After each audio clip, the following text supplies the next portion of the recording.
sabemos que a importância da educação é de ter um diretor em uma unidade escolar. Sendo assim, é claro que não poderia faltar essa pergunta no nosso podcast. Fale um pouco da sua carreira. Como você começou a trabalhar na educação? Eu comecei a trabalhar na educação aos 19 anos, com a intenção de ser professora. Na verdade, um pouco antes, porque eu comecei a fazer um trabalho na minha casa de alfabetizar alguns alunos vizinhos. O local onde eu morava era bastante desprivilegiado e as minhas vizinhas descobriram que eu estava fazendo magistério e pediam para que eu pudesse auxiliar com aulas de reforço para os filhos. E depois eu fui para esta escola, que se chama Escola Estadual Jardim Jacira, que foi uma escola onde eu também estudei. Eu fiz estágio lá e o meu primeiro ano de trabalho nessa escola foi em 1988. Estava no 4º ano do magistério e já tive uma turma atribuída. Para mim foi muito legal ter ido trabalhar nessa escola onde eu estudei. Teve um significado muito importante. E nesta mesma escola, eu fiquei 8 anos em sala de aula e fui convidada para ser vice-diretora e depois diretora desta escola. E eu penso que construí uma história bonita lá, porque tinha um vínculo afetivo com as pessoas do bairro, com os alunos. Procurei desenvolver o meu trabalho de forma bastante significativa, que pudesse trazer algum resultado para aquela comunidade. Nossa, que impressionante essa história, né, Gil? Bom, sabemos que a educação enfrenta diversos desafios, até porque a sociedade ela se espelha neste espaço que é a escola. Com esses tantos desafios, conte para nós como é ser diretora e há quanto tempo a senhora está nessa função? Ser diretora é um grande desafio, porque a gente precisa ter um olhar amplo para todas as demandas. A gente precisa se preocupar com o espaço físico, a gente precisa tornar esse espaço físico um espaço humano, a gente precisa olhar para a formação do professor e para os desafios que o professor enfrenta no dia a dia. A gente precisa procurar entender quais são as necessidades da sociedade, que a sociedade está aqui dentro da escola, né? O que os alunos vêm buscar aqui dentro, o que essas famílias esperam da escola, para que a gente possa, junto com os professores e funcionários, oferecer o melhor trabalho, enfrentando dificuldades com todo o sistema e com todos os problemas que vêm para dentro de uma escola. Mas o principal olhar é para o aluno. Então, as pessoas que aqui trabalham, funcionários, professores, direção, equipe gestora, tem foco e intencionalidade na aprendizagem do aluno, e no desenvolvimento do aluno, atendendo às necessidades de inovação, as necessidades que a sociedade exige. Na escola de período integral, nós falamos muito sobre o projeto de vida. Por exemplo, eu tenho um sonho de trabalhar em TI. O meu é ser jogadora de vôlei. Então, nos fale um pouco, como é ser diretora? Ser diretora do seu projeto de vida, você teve alguma influência familiar, alguma motivação? Ser diretora não era o meu projeto de vida. Mas o meu projeto de vida sempre foi ser professora, né? Tem até uma história que me emociona um pouco, principalmente nesse momento, de quando eu era ainda muito criança, minha mãe conta, meus pais contam que eu não sabia falar direito, mas eu dizia assim, eu quero ser professora, né? De tanto que não sabia falar. E foi esse o caminho que eu fui trilhar. Eu nunca tive dúvidas de qual profissão seguir. Eu tinha esse desejo. As demais funções que eu ocupei em cargo, elas são advindas desta escolha de ser professora. E foram coisas que foi acontecendo, né? O convite para vice-direção, depois um período na coordenação, trabalhei também 5 anos na supervisão de ensino, mas tudo pela primeira decisão, que era ser professora. Trabalhar no programa de ensino integral me trouxe uma possibilidade, assim, que já faz tempo que eu não tinha, um contato maior com os alunos, né, para viver um momento como esse. As reuniões que a gente tem com líderes de turma, com o clube juvenil, e a tutoria, que me dá uma alegria no dia que eu tenho aula de tutoria, porque é uma troca muito bacana com o aluno, então isso me alimenta. Então, meu projeto de vida foi trabalhar na educação, meu projeto de vida está ligado a lidar com os alunos, a lidar com as pessoas, e a função ou o cargo de diretor veio por esta escolha, de ser professora. Nossa, que incrível. Bom, ainda falando sobre o projeto, sabemos que todo projeto tem suas metas. Então nos diga, quais são as suas metas para a escola e para os alunos do Vicente Leporassi? As minhas metas para a escola e para os alunos do Vicente Leporassi, né? Eu acho que eu entendo que o meu maior desafio, e foi bem árduo, né? Foi bem duro ter trazido esse programa para cá, porque eu queria oferecer para os alunos uma escola que possibilitasse esse protagonismo, que possibilitasse os alunos pensarem sobre a vida deles, que eles não só recebessem informações, mas que eles pudessem participar ativamente da construção do seu próprio conhecimento, né? Então, acho que esta é uma meta, e uma outra meta é que a gente consiga avançar com esse trabalho, com esse ensino, que ele tenha significado para a vida do aluno. A minha proposta sempre foi que o aluno pudesse ter uma educação para a vida, não especificamente para uma coisa, para aprender uma disciplina ou algumas disciplinas, mas que ele pudesse lidar com o conhecimento adquirido aqui na sua vida, independente das escolhas que ele faça, de qual profissão que ele decida, mas que ele possa ser pessoa do bem, que tenha responsabilidade, que consiga fazer boas escolhas.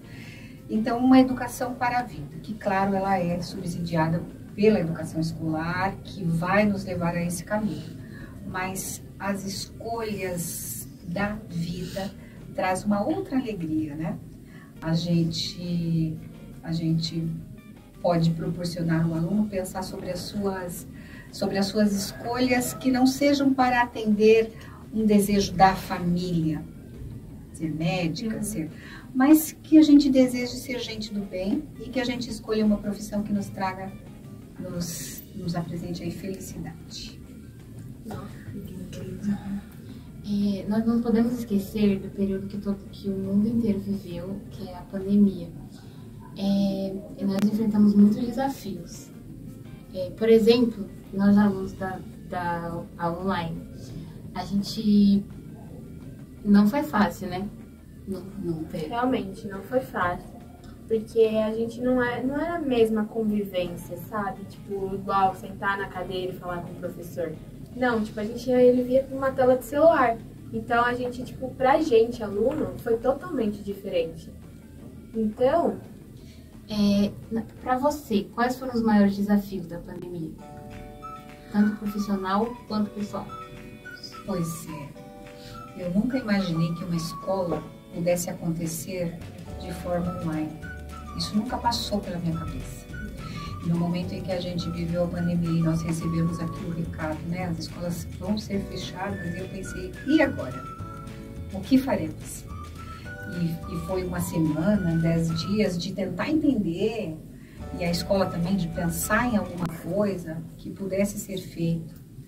E tantos anos trabalhando numa escola, e a gente entende que a escola acontece aqui dentro, olho no olho, uma troca constante, aluno conversando um com o outro, professor orientando e conversando, e de repente está cada um na sua casa. Como que pode? Como é que uma escola acontece, né? Como que a gente faz isso? Como que a gente atende esse aluno? Será que isso é possível? Então isso causou angústia, isso trouxe muito trabalho para a gente, porque nós, gestão e professores, a gente não sabia resolver esse problema, né?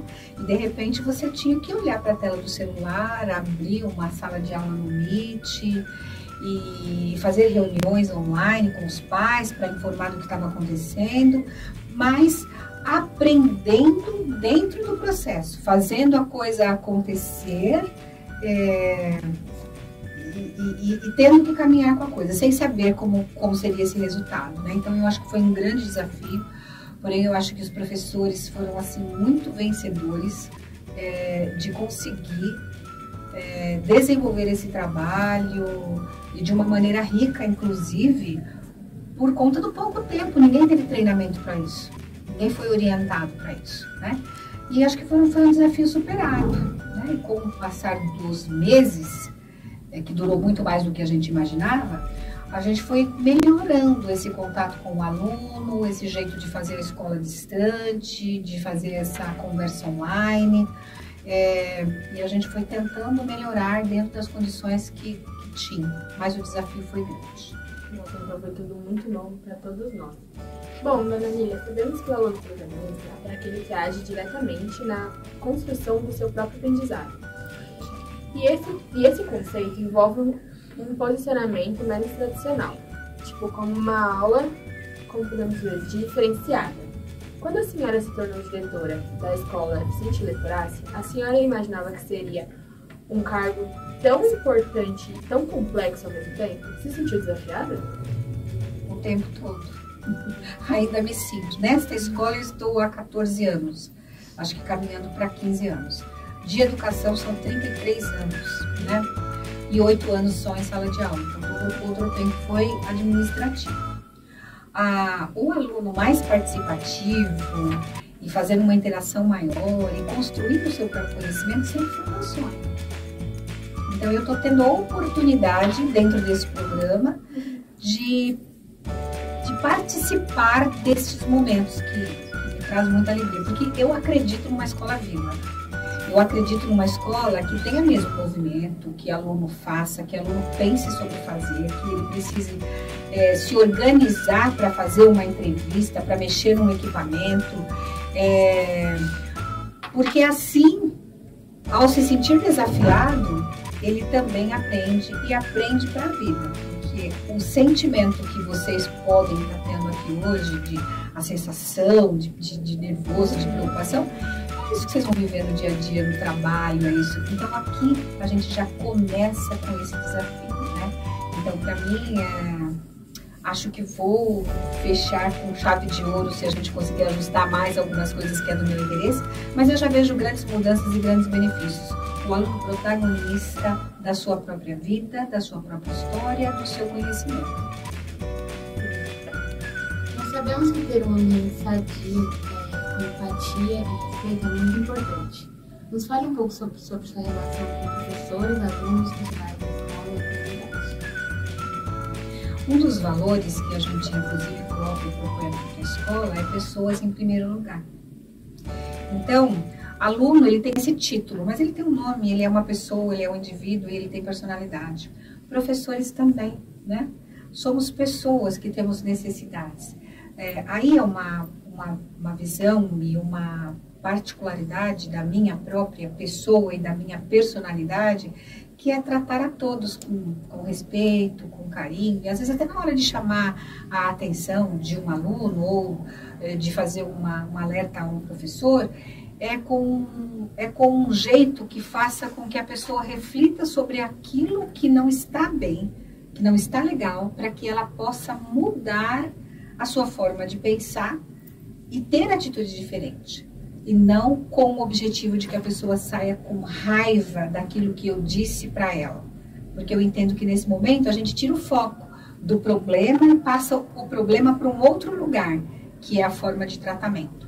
Então eu penso que o tratamento em todos os ambientes e em qualquer lugar que você estiver, na escola, em casa, na rua, no trabalho, ele precisa ser sempre um tratamento respeitoso. A gente precisa olhar para as pessoas, a gente precisa respeitar as pessoas, conversar com elas e orientar o que for necessário, falar com verdade tudo que for necessário, mas sempre com respeito. Tem uma pergunta que está martelando na minha cabeça, que hoje a senhora, Dona Nília, imaginava que o seu sonho de pequena se tornaria tão grande igual é hoje? Não. Não? Não imaginava. Eu me imaginava e me orgulhava, já me orgulhava muito de ser professora, né? Então, isso para mim era assim o máximo. A função, as outras funções que eu fui exercendo foram consequências dessa escolha, né? Mas que me dá muito orgulho também. Eu tenho muito orgulho da minha escolha, da minha carreira, daquilo que eu faço. Eu faço com muita alegria, apesar do cansaço que a gente tem, porque eu gosto muito de estar com os jovens. E vocês me trazem vida, né? É muito bom esta interação. E a minha vontade sempre de contribuir de alguma forma. E hoje eu percebo que eu recebo muita contribuição também. Aprendo muito o tempo todo com vocês. Então, eu não imaginava, não era uma coisa assim que eu fiquei almejando, elas foram acontecendo. E é claro, eu aproveitei a oportunidade e sempre aproveito a oportunidade do lugar que eu estou para deixar um recado positivo para as pessoas que estão comigo. Então, bom, para finalizar, né, o nosso podcast, nós gostaríamos que a senhora deixasse uma mensagem não só para os alunos e professores, mas sim para os funcionários e a comunidade. Então, uma mensagem. Eu diria para as pessoas no geral, na pessoa do aluno ou do funcionário, primeiro eu quero falar para o aluno, né, que ele sempre tenha responsabilidade com a sua própria vida. Que façam escolhas que possam trazer para a vida alegria, em primeiro lugar.